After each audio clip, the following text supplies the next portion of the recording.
Sarah Shannon here, owner of Shannon Consulting CurriculumTutoring.com. My definition on what I feel is the best way to teach students how to read.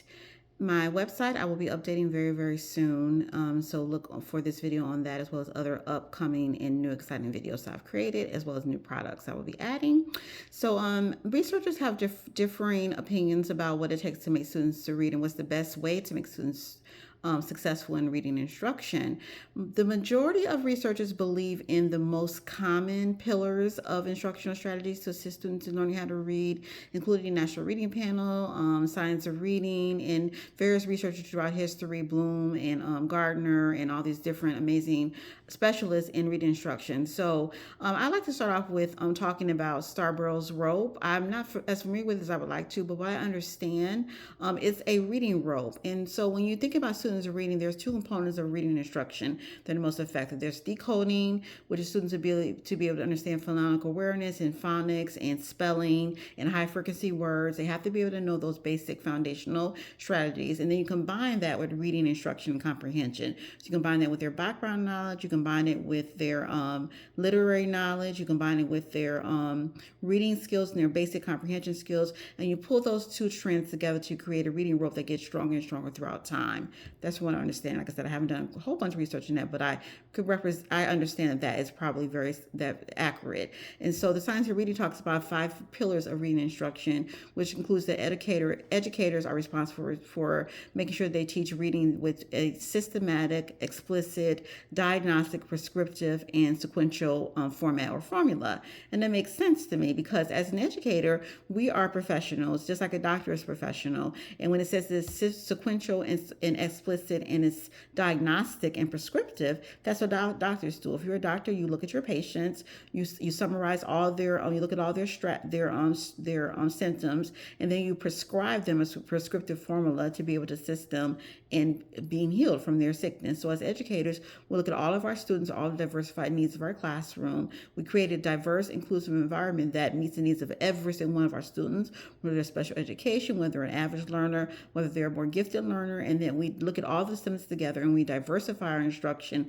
through that type of format by creating individualized plans in our instructional format using all the technology resources that we have and all the resources that we have to assist students so by the time they leave our class and they have that critical foundation that they can build upon as they move up to higher grade levels. And we use all the resources together, all the research-based strategies to assist us in doing that. So Science Reading talks about that. And then National Reading Panel, one example, they talk about how similar to, and you find that there's a common pattern through all of them, similar to what I just stated, that the first thing students need to be able to do is they need to be able to have the phonological awareness. They need to be able to know there's 26 letters of the alphabet, and each one of those letters has a particular sound to them. They need to be aware of that. That's how we learn how to read, that you need to be able to master the 26 letters of the alphabet, each of those sounds. And then after you build that foundation, and you can do that through a variety of different strategies. We'll talk about that in a moment.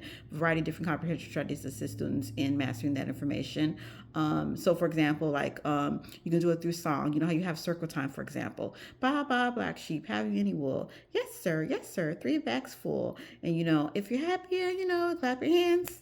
If you're happy, clap your hands. And then all those, I like to do like poetry with the younger ones in addition to environmental print around the classroom. So when you're doing poetry with them and you're singing it with them, which Howard Gardner talks about, those auditory needs are being met, and you have the visual needs to be met and spatial needs to be met by having charts and graphs around the room and environmental print. So you're meeting all the multi-intelligence of the students by presenting information like that in a variety of different ways at that level. So you're singing it and they may be dancing to it, they may be clapping along with it and stomping it. And then you transfer it over and you have them see copies of it, written down, and you just repeat it with them over and over and over again.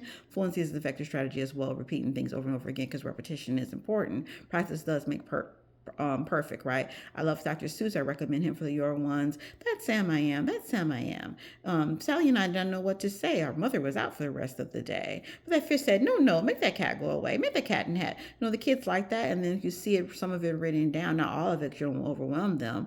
But you see some aspects of the story written down, Pete the cat, for example, that repeats that pattern. And then they sing it, they know it by heart. And then you start transferring it over and do it all together simultaneously, however you want to do it. And then they see it written down, and then you go over the spelling of the sounds of the alphabet with them, and then you introduce the blends, for example, and then they start seeing it over and over again, and then they pick it up, and then you do those combination of worksheets and technology extensions and blocks, manipulative blocks.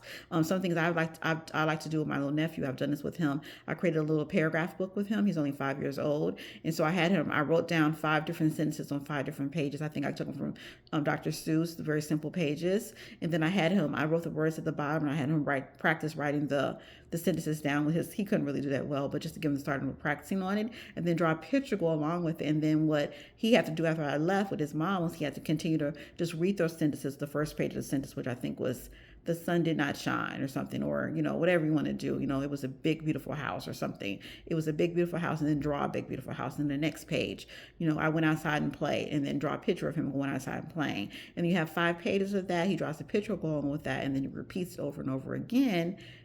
You see that repetition, that fluency, and then it's something that he can recognize, he can relate to. I also talk about using students' names in substitute of words in stories that you're reading, because if they see their names, they're going to probably remember that particular story or song if you do it over and over again. So creating those phonological awareness of phonics skills with the lower students, and then when you move up to higher grade levels, start combining that with higher level comprehension strategies. So National Reading Council talks about how there's a variety of different comprehension strategies that are most effective. There's 7 that are the most effective, which includes comprehension monitoring, where students actually monitor themselves and their understanding of text information. There's question answering, where teachers ask questions and receive immediate feedback from students to give them a formative assessment of where students are, or cumulative wherever, or summative wherever they are in that particular section of the lesson. And then also there's cooperative learning, where students work with each other when you're dealing with a variety of different students, or just at the regular student. Cooperative learning, where they help each other come up with ideas, and they problem solve, and they do teamwork together to be able to combine their strengths and weaknesses together to help them to be successful. And then also using systematic graphic organizers is very, very prevalent and important, because it efficiently helps elicit understanding of students to be able to understand the text information by applying it in a visual format and summing up all information together in a way that effectively shows that they are understood, that you taught them, and then it's also visually appeasing as well. You can hang that around the room, this environmental print, and then it's just a way for them to remember it in an easier way, and shows that they understood it, that you elicit understanding to them. And then also talking about story structure. I like to add nonfiction text structure as well. Story structure, you understand how five story elements and apply elements, and how fiction stories are organized, and how nonfiction stories are organized. And then summarization, being able to effectively take a text, summarize, like what I'm doing right now. I'm summarizing all the information I've learned together, a lot of it, summarizing the information in a way that's effective and meets the goal. You know what I'm saying? If they can write that down, that's a very high level processing thinking activity, to look at the text and then summarize it, either in an extended way or a smaller way with 3 to 5 sentences, or a longer way, and summarize the most important information in the text, and deciding what is important to include and what's important not to include. All those together. Technology extensions, extending the instruction in a way that includes technology to also assist the students in mastering the material. And then also vocabulary instruction is important as well.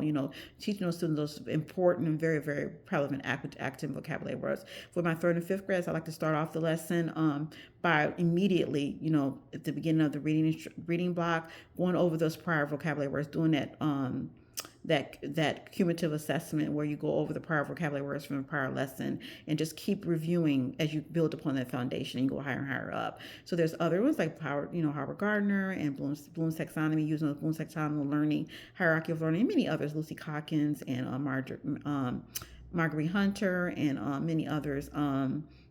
Kevin Wise and James O'Kay, and many others that talk about how about in the 3rd grade, like Bloom talks about it in the 3rd grade, it's very important that students have that foundation. That's like the most critical time. That's why the elementary teachers are so important to build that strong foundation, because it's hard to build upon that when they get to higher grade levels. And other ones like Lucy Calkins create the writing workshop, which combines reading and writing instruction together. So that sums up. So to me, it's combining all, like that Scarborough's work I was talking about, the decoding skills with the comprehension skills in a variety of different methods and strategies to be able to assist students in doing that. And there's a variety of different ways you can do that, gradual release method. And then also I like to use voice recorder, just a few, like having students write down their writing, like they're writing a story, or they're writing a short constructive response to a text, and then actually have them record them, like what I'm doing right now, and then watch themselves and listen to themselves, read it back to themselves. Did that make sense what I said? Can I change that? Can I make that better? How can I add to that and improve that information? So those, I like the OrCam, which is a wonderful strategy that has just recently created, I believe. That's a little or cam, like a little stick thing that kind of it points to the words for individual students that look those low level learners, and you can give them independent practice because taking ownership of your learning is very important. So they after you model it for them through the gradual release method, then have them go and work on their own and then monitor themselves, understanding, am I understanding these words? Do I know these words? And then if they don't, they can self-correct themselves and then have it read back to them words that they're not sure with, and they ask them questions and things like that. That's a wonderful strategy to be able to use in addition to sentence frames, giving students assistance in starting off. I can justify my answer by, I chose this answer because, starting them off those sentence frames and put them at the top of the classroom.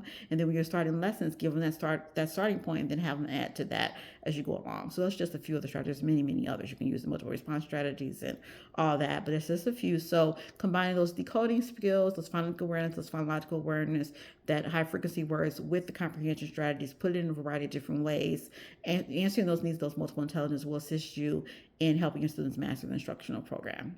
Have a wonderful day.